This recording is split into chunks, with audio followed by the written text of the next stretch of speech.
Hi all, welcome to my channel. আজকে আমরা নতুন যে মডেল অ্যাক্টিভিটি টাস্ক আমাদের কাছে এসে পৌঁছেছে দশম শ্রেণীর গণিতের, সেটা আমরা আজকে শুরু করতে চলেছি। তাহলে প্রথমেই আমরা যেটা করব সেটা হচ্ছে বহুমুখী উত্তরধর্মী প্রশ্ন উত্তর যেটা আছে বা এমসিকিউ, সেটা আমরা শুরু করছি। তো প্রথম কোশ্চেনটাই কি বলছে দেখো, একের দাগের 1 নম্বর কোশ্চেনটা বলছে যদি এক্স সমানুপাতিক ওয়াই স্কোয়ার এবং ওয়াই ইকুয়াল টু 3 যখন এক্স ইকুয়াল টু 9 এবং এক্স ইকুয়াল টু 25 হলে ওয়াই এর ধনাত্মক মান কত হবে। অপশন দেওয়া আছে 5, A option 5, B 8, C 16, D 32।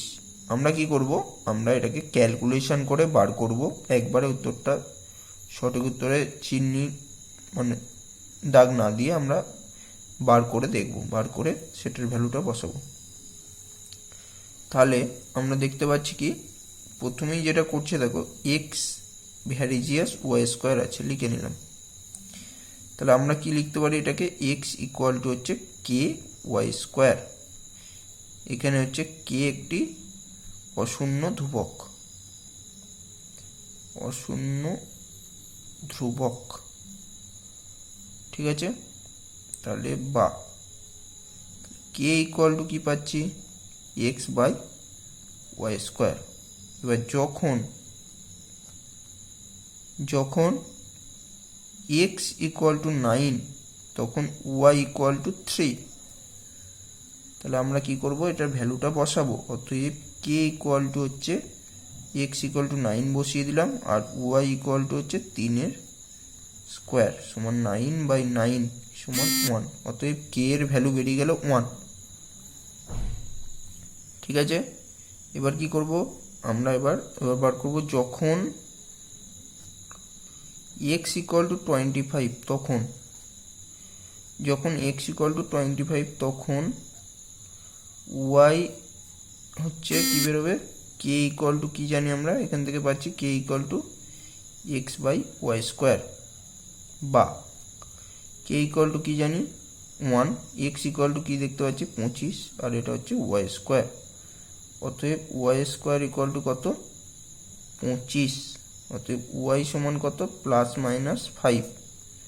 কিন্তু এখানে কি চেয়েছে দেখো, এখানে বলেছে ধনাত্মক মান কত বার করতে বলেছে। তাহলে অতএব আমাদের উত্তর হয়ে যাবে অনলি +5, অ্যান্সার হয়ে যাবে অ্যান্সার। তাহলে আমরা এইটাই টিক মেরে দেবো, +5 হচ্ছে আমাদের ধনাত্মক অ্যান্সার বেরিয়ে গেল। নেক্সট কোশ্চেনে চলে যাই। নেক্সট কোশ্চেন দেখো বলছে,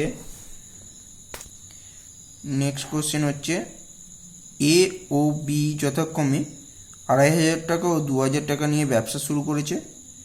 1 বছর পরে তারা 720 টাকা ক্ষতি হয় তাদের ব্যবসায়। তাহলে এর ক্ষতি কত হয়েছে সেটা বার করতে হবে। তাহলে কিভাবে করব, তাহলে মূলধনের অনুপাত বার করব। মূলধনের অনুপাত এ ইস টু বি, কত কত আছে, এর হচ্ছে 2500 টাকা মূলধন, বি এর হচ্ছে 2000 টাকা মূলধন, ঠিক আছে। এটা যদি অনুপাত বেরোয় তাহলে কত বেরোবে দেখো, 0 0 কেটে যাবে, এটাও 0 0 কেটে যাবে, 5 দিয়ে কাটছি, 5 5 25, 5 4 20, 5:4 আমাদের মূলধন বেরোচ্ছে। তাহলে এবং মোট ক্ষতি কত বলছে ব্যবসায়, মোট ক্ষতি সমান কত বলছে 720 টাকা, ঠিক আছে। তো এর ক্ষতির পরিমাণ, এর ক্ষতির তাই বার করতে বলেছে, এর ক্ষতি সমান হচ্ছে তাহলে কত, টোটাল তার 720, 720-র মধ্যে এর ভাগ কত, 5 ভাগ, আর টোটাল ভাগ কত 5 + 4 মানে হচ্ছে 9। তাহলে 720 ইন্টু 5/9, তাহলে 9 দিয়ে কেটে গেলে 8 9 72 সমান 5 8 40 মানে 400। তাহলে উত্তর হয়ে যাচ্ছে আমাদের বি।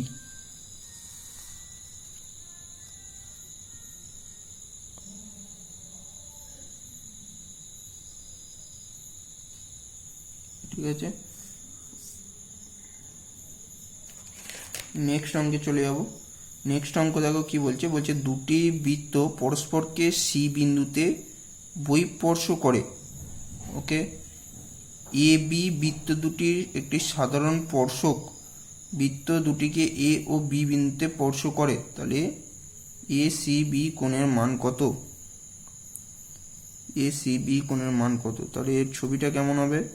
বলছে দুটো বৃত্ত, তাহলে এই একটা বৃত্ত, এই একটা বৃত্ত, ঠিক আছে, এটা সি বিন্দুতে ছেদ করেছে, এই বিন্দুটা হচ্ছে সি, তাহলে এখানে একটা কেন্দ্র, এখানে একটা কেন্দ্র, তাহলে এই সাজে একটা কেন্দ্র টেনে নিল। আর একটা স্পর্শক বলেছে যেটা এই দুটো বিন্দুকে ছেদ করছে, এ এবং বি বিন্দু, তাহলে এটা এ বি, এটা হচ্ছে বি। বোঝা গেল? এটা এ বিন্দু ছেদ করেছে, এটা বি বিন্দু ছেদ করেছে। এবার বলছে তাহলে কি করতে হবে, এ থেকে সি আর বি থেকে সি এই কোণটা আমাদের বার করতে হবে। বার করতে হবে কি, এ সি বি, মানে এই কোণটা কত, এই কোণটা কত আমাদের বার করতে হবে। তাহলে ওই কোণটা বার করতে হবে। তাহলে আমরা কি করব, এর একটা মধ্যচ্ছেদ করব, ঠিক আছে, এই বিন্দুতে একটা ছেদ করেছে, তাহলে এই থেকে এই বিন্দু টানবো, এই থেকে এই বিন্দু টানবো। এবার দেখো, এবার কি করছে, দেখো এই জায়গাটা একটা আমাদের কি হচ্ছে, বর্গক্ষেত্র তৈরি হয়েছে। এবার আমরা কি জানি, বর্গক্ষেত্রে প্রতিটা কোণের মান 90 ডিগ্রি, তাহলে এটাও 90, এটাও 90, তাহলে এই কোণটা আমাদের কি হচ্ছে 90। অতএব এই কোণটা 90 হওয়া মানে কি হচ্ছে, অ্যাঙ্গেল এ সি বি সমান হচ্ছে 90 ডিগ্রি হয়ে যাবে। বর্গক্ষেত্রে প্রতিটা কোণের মান 90 ডিগ্রি, এটা তো জানা আছে সবাই। নেক্সট অঙ্কে চলে যাব। নেক্সট অঙ্ক কি বলছে দেখো, বলছে একটি নিরেট অর্ধগোলকের সমগ্র তলের ক্ষেত্রফল 147 পাই বর্গ সেন্টিমিটার হলে উহার ব্যাসার্ধ হবে 6 সেন্টিমিটার, 12 সেন্টিমিটার, 7 সেন্টিমিটার, 14 সেন্টিমিটার। তাহলে একটা নিরেট, তাহলে এখানে লিখবে ধরি নিরেট অর্ধগোলকের ব্যাসার্ধ সমান 8 সেন্টিমিটার, ঠিক আছে। অতএব সমগ্র তলের ক্ষেত্রফল, সমগ্র তলের ক্ষেত্রফল সমান হচ্ছে 3 পাই আর স্কোয়ার। ওকে, নিরেট অর্ধগোলক হলে 3 পাই আর স্কোয়ার, যদি গোলকের বলতো তাহলে হয়ে যেত আমাদের সমগ্র তলের ক্ষেত্রফল 4 পাই আর স্কোয়ার। সেক্ষেত্রে অর্ধগোলক বলেছে তাই 3 পাই আর স্কোয়ার। এবার তাহলে শর্তানুযায়ী আমরা কি পাবো, শর্তানুযায়ী 3 পাই আর স্কোয়ার ইকুয়াল টু আমাদের বলে দিয়েছে কোশ্চেনে দেখো 147 পাই। তাহলে পাই পাই কেটে যাচ্ছে, 3 দিয়ে যদি কাটি 3 4 12, 3 9 27, অতএব আর স্কোয়ার সমান 49। অতএব আর সমান কত, 7, তাহলে 7 সেন্টিমিটার। তাহলে আমাদের অর্ধগোলকের, এটাই ধরেছি অর্ধগোলকের ব্যাসার্ধ সমান কত বেরোবে, 7 সেন্টিমিটার। তাহলে এটা উত্তর। এবার দেখো দুইয়ের যেগুলো চলে যায়, দুইয়ে আছে হচ্ছে আমাদের সত্য মিথ্যা। তার মধ্যে প্রথমটা উত্তর হবে সত্য, দ্বিতীয়টা হবে সত্য, তৃতীয়টা হবে সত্য, চতুর্থটা হবে ফলস বা মিথ্যা। ওকে, নেক্সট চলে যাব। নেক্সট আমরা চলে যাব 3-এর দাগের সংক্ষিপ্ত উত্তরধর্মী প্রশ্ন। প্রশ্ন 1-এর দাগেরটাই কি বলছে দেখো, বলছে 3 বন্ধু এ বি সি একসঙ্গে কিছু মূলধন নিয়ে একটি বাস ক্রয় করেন। তারা ঠিক করেন যে মোট আয়ের 2/5 অংশ কাজের জন্য 3:2:2 অনুপাতে ভাগ করে নেবেন। কোনো এক মাসে যদি 29,260 টাকা আয় হয় তাহলে কাজের জন্য এ এর আয় বি এর থেকে কত বেশি হবে তা হিসাব করে দেখি। তাহলে কি দেখো, মোট এক মাসে মোট আয় কত হয়েছে, দেখো মোট আয় বলে দিয়েছে 29,260 টাকা। এর 2/5 অংশ কাজের জন্য, 2/5 অংশ কাজের জন্য সমান কত হয়ে যাবে, 29,260 ইন্টু 2/5 কাটাকুটি যাবে, দেখো 5 5 25, 5 8 40, 5 5 25, 5 2 10, তাহলে হচ্ছে 2 2 4, 2 5 0 হাতে 1, 2 8 16 17 7 হাতে 1, 2 5 10 11, 11,704 টাকা হচ্ছে কাজের জন্য ব্যবহার হচ্ছে। ঠিক আছে, এবার দেখো তাহলে এর মোট আয়ের 2/5 কাজের জন্য ব্যবহার হয়েছে, কত অনুপাতে ভাগ করে নেবেন? কাজের জন্য ব্যবহার করার পর 3:2:2 অনুপাতে ভাগ করে নেবেন। তাহলে এর আয় কত হবে? এখান থেকে আমাদের মোট আয় তাহলে কত বেরোচ্ছে? মোট আয় বেরোচ্ছে এখন 11,704 টাকা কাজের জন্য। তাহলে এর আয় কত হয়ে যাবে? এর আয় হচ্ছে, তাহলে এর ভাগ অনুপাত কত হচ্ছে? 3 বাই টোটাল হচ্ছে 3 আর 2 5 আর 2 3 প্লাস 2 প্লাস 2 ইন্টু 11,704 সমান কত বেরোচ্ছে? 3 বাই 3 আর 2 5 আর 2 7 ইন্টু 11,704। এটা কাটাকুটি করতে হবে, 7 1 7, তাহলে 4 47, 7 6 42, 50, 7 7 49, 7 2 14 সমান হচ্ছে 3 2 6, 3 7 21 1, 3 7 21 1 হাতে 2, 3 6 1 2 20 0 হাতে 2, 3 1 3 2 5, তাহলে 5,016 টাকা। এটা হচ্ছে এর আয় বেরোলো।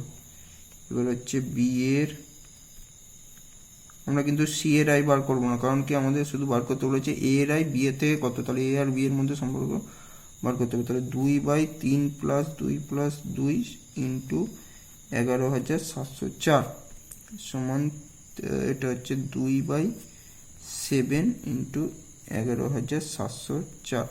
এটাকে কাটলে আমরা দেখতে পাচ্ছি 1672 হচ্ছে। তাহলে 1672কে 2 দিয়ে গুণ করলে কত হয়ে যাবে? 2 2 4, 7 2 14, 4 হাতে 1,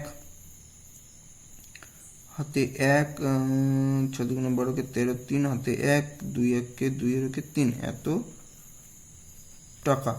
তাহলে এর আয় বি এর থেকে, এর আয় তাহলে কত হচ্ছে? 16 মাইনাস বি এর আয় হচ্ছে 3344 সমান হচ্ছে কত? 2 4 7 দিতে 11 হাতে 1, 4 6 দিতে 10 হাতে 1, এত টাকা বেশি। বোঝা গেল? তাহলে একদম ক্লিয়ার, কনসেপ্ট ক্লিয়ার হতে হবে, একদম মিটে গেল অঙ্ক। নেক্সট অঙ্কে চলে যাব। নেক্সট অঙ্ক কি বলছে দেখো, বলছে একটি লম্ববৃত্তাকার চোঙ ও লম্ববৃত্তাকার শঙ্কুর ভূমিতলের ব্যাসার্ধের দৈর্ঘ্যের অনুপাত 3:4, তাদের আয়তন অনুপাত 9:8 হলে চোঙ ও শঙ্কুর উচ্চতা অনুপাত কত? তাহলে আমরা কি করব? প্রথমেই ধরি করে নেব। ধরি লম্ববৃত্তাকার চোঙের ব্যাসার্ধ সমান R1, আর একটা হচ্ছে লম্ববৃত্তাকার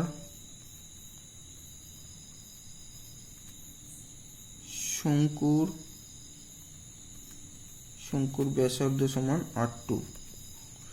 আর কি ধরবো? লম্ববৃত্তাকার আবার চোঙের উচ্চতা সমান H1, লম্ববৃত্তাকার শঙ্কুর উচ্চতা সমান H2। অতএব দেখো শর্তানুযায়ী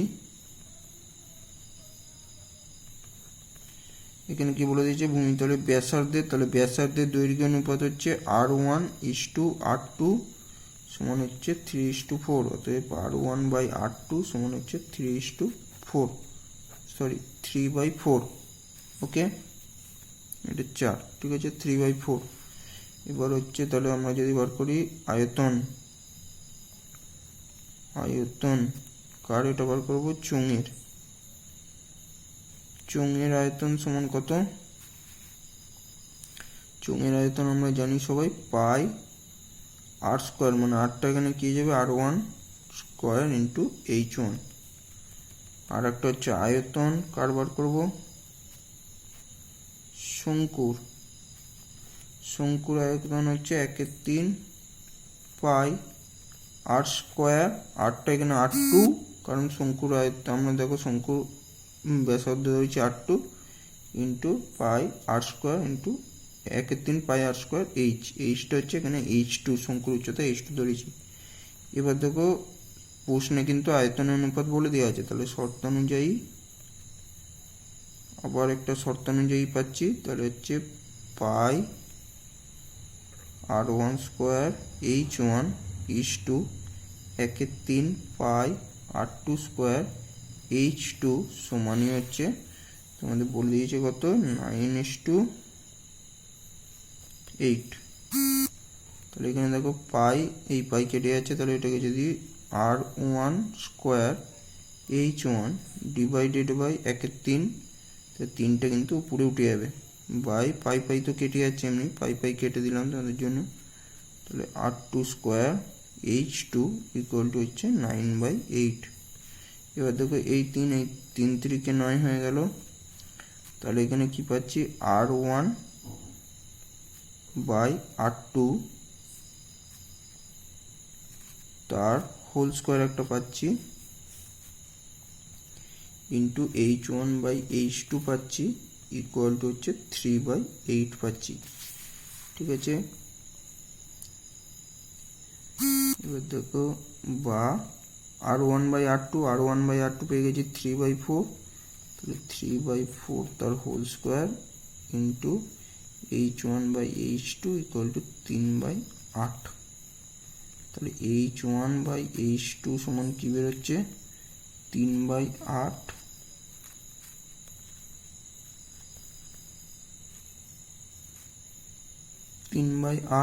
ইন্টু কি হচ্ছে, এটা উপরে চলে যাবে, তাহলে 4 স্কোয়ার আছে মানে 16, নিচে হচ্ছে 3 স্কোয়ার আছে মানে 9, তাহলে কাটাকুটি করে দিচ্ছি, 3 3 9 আর 2 16।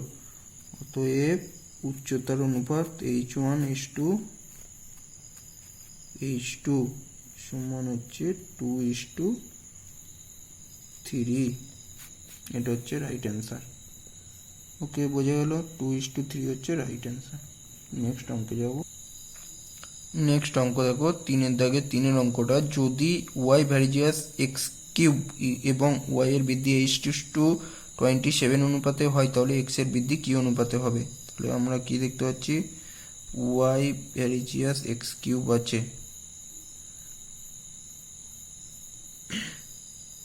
অতএব y ইকুয়াল টু কি লিখতে পারবো, kx³, যেখানে k একটি অশূন্য ধ্রুবক।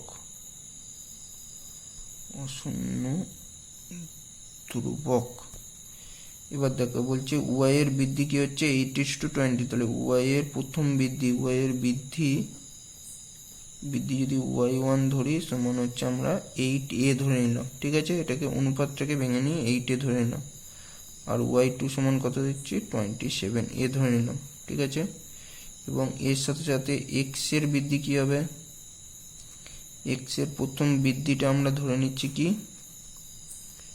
x1, x এর দ্বিতীয় বৃদ্ধিটা হচ্ছে সমান x2 ধরে নিচ্ছি। ঠিক আছে, এবার আমরা এখানে বসাবো, তাহলে প্রথম হচ্ছে দেখো প্রথমটা থেকে কি পাবো, k ইকুয়াল টু কি, k ইকুয়াল টু হচ্ছে y/x³। এটা কিন্তু 1 নম্বর সমীকরণ দিলাম, তাহলে 1 নম্বর সমীকরণে প্রথম মান বসিয়ে পাই, এই প্রথম মান মানে y1 আর x1 এর মানটা বসাবো, বসিয়ে পাই। ঠিক আছে, তাহলে k সমান কি পাচ্ছি, y মানে হচ্ছে 8a আর x মানে হচ্ছে x1 এর তার কিউব। ওকে, এবার হচ্ছে 1 নম্বরে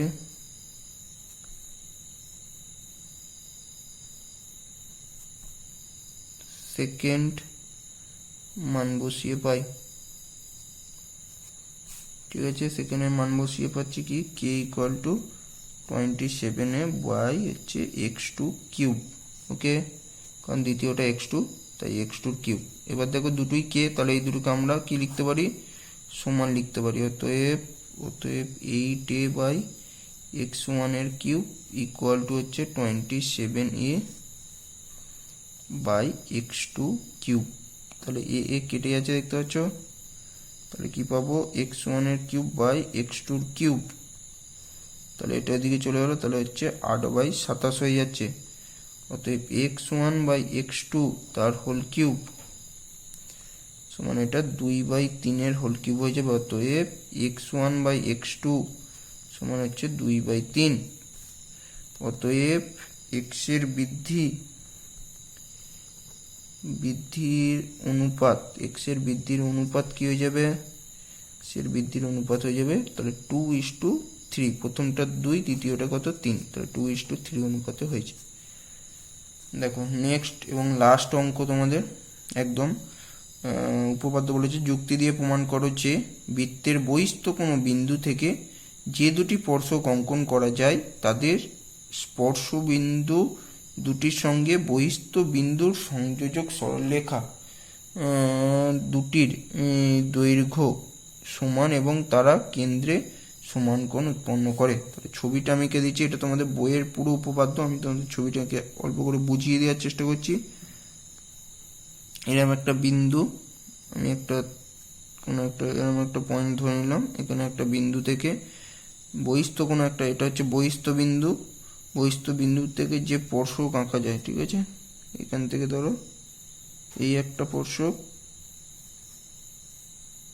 এই একটা স্পর্শক, দুটো স্পর্শক আঁকা যায়, অঙ্কন করা যায়। তাদের স্পর্শ বিন্দু দুটি, এই যে স্পর্শ বিন্দু দুটো হয়েছে, স্পর্শ বিন্দু দুটির সঙ্গে বহিস্থ বিন্দুর সংযোজক সরলরেখার দৈর্ঘ্য, মানে এই সরলরেখাটা আর এই এটা একটা পি একটা ধরে নিলাম, এখানে হচ্ছে এ বিন্দু, এখানে একটা বি বিন্দু ধরে নিলাম, এখানে হচ্ছে ধরো ও একটা কেন্দ্র নাম দিয়ে দিলাম, ঠিক আছে। এই দুটো সরলরেখা দৈর্ঘ্য সমান হবে বলছে এবং তারা কেন্দ্রে যে কোণ উৎপন্ন করে, কেন্দ্রে কি কোণ উৎপন্ন করছে দেখে নিই একবার।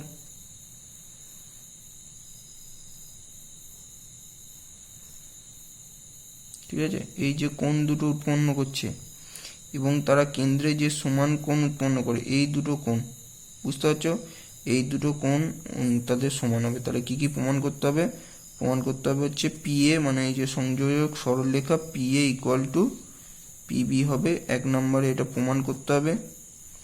2 নম্বরে কি প্রমাণ করতে হবে, অ্যাঙ্গেল পি ও এ সমান হচ্ছে অ্যাঙ্গেল পি ও বি, এটা প্রমাণ করতে হবে। ঠিক আছে, একটু অল্প করে বলে দিই দেখো।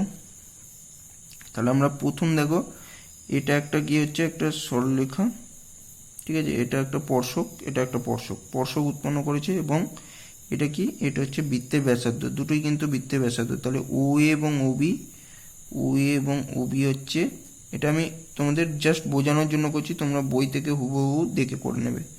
ও এ এবং ওবি হচ্ছে ব্যাসার্ধ, বৃত্তের একই ব্যাসার্ধ, একই বৃত্তের ব্যাসার্ধ, তাহলে এই দুটো সমান হবে, তাহলে ও এ সমান হচ্ছে ওবি হয়ে যাচ্ছে, ঠিক আছে। এবং এই দুটো কি দেখতে পাচ্ছ, এইটা হচ্ছে এই সরলরেখার উপর লম্ব, তাহলে ও এ হচ্ছে কি লম্ব অফ পি এ, এই যে স্পর্শক রেখা তার উপর লম্ব, আর একটা হচ্ছে ওবি যেটা হচ্ছে কি পিবি রেখার উপর লম্ব। তাহলে এবার যদি এই দুটো লম্ব হয় তাহলে এই কোণটা কি হয়ে যাবে, এক সমকোণ হবে কিনা, তাহলে হচ্ছে অ্যাঙ্গেল অফ পি এ ও সমান হচ্ছে অ্যাঙ্গেল অফ পি, এই যে এটা পিবি ও সমান হচ্ছে সমকোণ। তাহলে দেখো, তাহলে